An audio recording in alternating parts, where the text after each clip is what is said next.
All right, welcome right back to the Breakfast Connect show right here on Africa Business Radio. 15 minutes to the end of the show, but before we wrap it up, Winston, we've got one more guest joining us right now, of course virtually, but it's still okay, it's still fine. And we'll be talking multiple careers, finding the balance, Winston, because I know time and again during our investment tip, we've had to talk about this several times. We've had people, not just, multiple careers and all, but, okay, that's it. Sort out your mic now. We've had people who have to struggle with, 9 to 5, side hustles and all of that. So that also applies to the conversation we'll be having right now. And we have someone who will really understand this real good because she's into a couple of different things. And it's not something you see on a regular. I think really. What I really find interesting about our guest, this guest of ours, is how she's been able to thrive and combine two not so related worlds. So if she can do this, then you can do that, because most times our side hustles are even closely related to what we do. Do you understand? So if she could do this and make this happen, then there's so much to learn from her. It means that there are no limitations. You can make anything happen.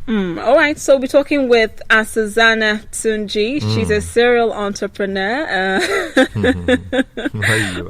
Because this is a lot. Her energy is 100, really. She's a doctor, she's a model, and she's a CEO of Nigerian skincare brand, Asuzanna Skin Perfect, Hop Models and Hop Academy. In fact, I'm going to let her, let all of this out herself. Good morning, Susan. It's great to have you on the show this morning.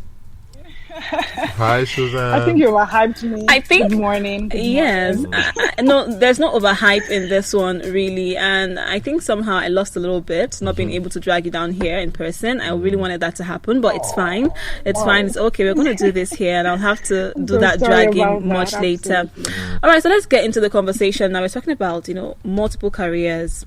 Finding the balance, the unapologetic pursuit of multiple passion. I love to call it that. So how has it been? How has it been for you, really? Okay. Okay. Let's start from the genesis of it all. I've always known that I wanted to do more, not just be a medical practitioner, of course. There's every stage in life, right? Where you are young, you are vibrant, and you want to use all that energy. Hence, I ventured into modeling, really. It's not like I had a vision or I was going to become a model when I'm like 16 or 17 or something. No, I didn't think about that at all. So when I got into med school and I saw that I had all these features, I'm like, oh, okay, I could try it out, the modeling. And I did. That was 2015, thereabouts, yeah. That was 2015. And it started off as dancing, face modeling, you do this, you do that, a little bit of everything. Presenter. We've been, everywhere around the entertainment industry. And also it started like that. And, I grew, I got into med school, and I was, it wasn't easy. No, it wasn't easy. As a matter of fact, I had lecturers telling me I was going to fail. No cap. I was like, they told me I was going to ruin my life. I was that, okay, you're modeling, you think you could just come here and do that. But I was determined because it's not like I was joking. I wasn't joking about it. If I was just playing around or just trying to look how it's going to fit in, I would have given up. But I wasn't joking. I was really serious about it. So I was shuffling school back in Shagam Teaching Hospital, Ogun State, and I was shuffling Lagos weekends. Wow. And I was pretty skinny, because I didn't have any rest at all. I was really thin. I was, I was spending my money on going for castings, on investing on myself. And still trying to keep my head up in medical school. Of course, when they are trying to tell me it wouldn't happen and all. So it wasn't easy, but I loved the fact that I didn't get any spare time for inappropriate activities. I don't know if that's an appropriate word. I didn't get that time at all, and I liked that for myself. So when others are like partying or they're doing one thing that's not, of course, adding to them, I was out in Lagos pursuing the other part of my career, which was modeling. So I really love the fact, because, I've always wanted to be more. That's just the motivation behind having to do so many things at the same time. I've always wanted to be more. I've always wanted more. I've always hungered for success. Oh, if this can do this, why not? I can, of course, do this, So I think that has been, the backbone and my drive, wanting to be more, have more, be comfortable, support people. I mean, you want to be able to make impact, Yeah. So I figured I could do that in both worlds. Amazing. Nice. Now, there's this intricate line between occupation and identity. I mean, I take my mind back to when I was like way younger, and if they ask you, what do you want to be? You're saying you want to be a lawyer today, you want to be a doctor today, you want to be an architect tomorrow. And you just want to be everything at the same time. And sometimes people begin to question their focus or their priorities, and there's this issue of narrowing down your interests. What if I have too many interests and all of that? Did you come to that point at any time during your pursuit, and how were you able to maneuver? Yes, actually I did. When I was rounding up in school, in university, I had to ask myself the question, okay, so I know that I can't model forever. That's for real. I cannot model forever. It can't be beautiful forever. It can't be Genevieve forever. So I just said to myself, okay, so this is what I'm going to do. I can't model forever. Great. So I'm going to open a modeling agency.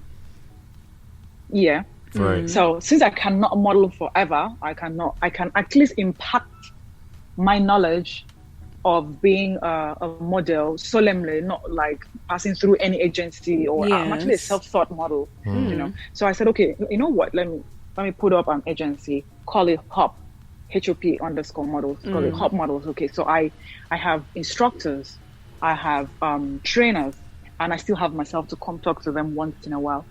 But I try to make myself as available as I can.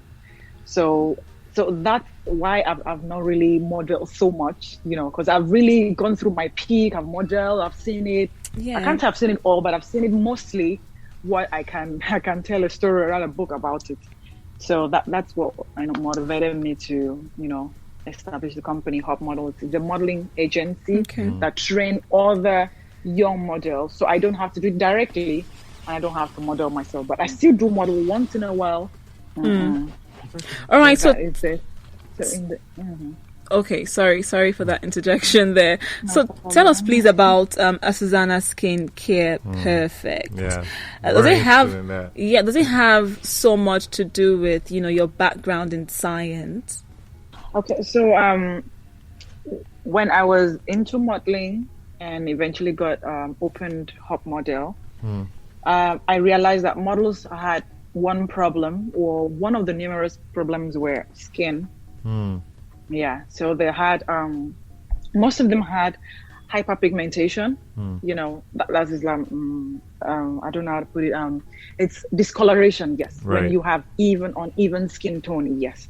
Okay, so they had lots of that. Then they had breakouts, because life of a model, you get to sit on a makeup seat of different makeup artists every blessed day, or at least for as long as you are going out for shoot.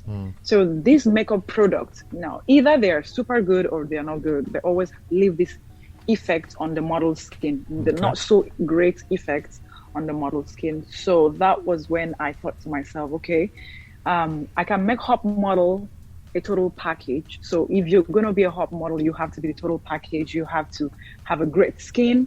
So they have the privilege to get their skin treated if you are a Hop Model. So we take care of your skin, we take care of your card work, we take care of your poise and pose, your etiquettes, and it's like a total package. So that was when Asuzanna Skin Perfect was first. And people were like, you can actually, teach people about skin.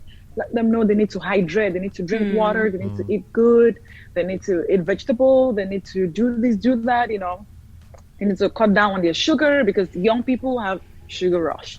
So it's more like home training. If you Hop Model, I wouldn't even call it a modeling agency, because it's so close to my heart that it is not just a business. If I'm not giving the model the entire package, I'm not satisfied. Most of my models knows me that if you're coming here for half breed, or you're coming here to do half-time partial, you're not into it, it's better for you not to come at all, because I give it my all. I give it from my heart. So I don't want models that, oh, they want to be here, they don't want to be here, they're not so interested, or they're interested tomorrow.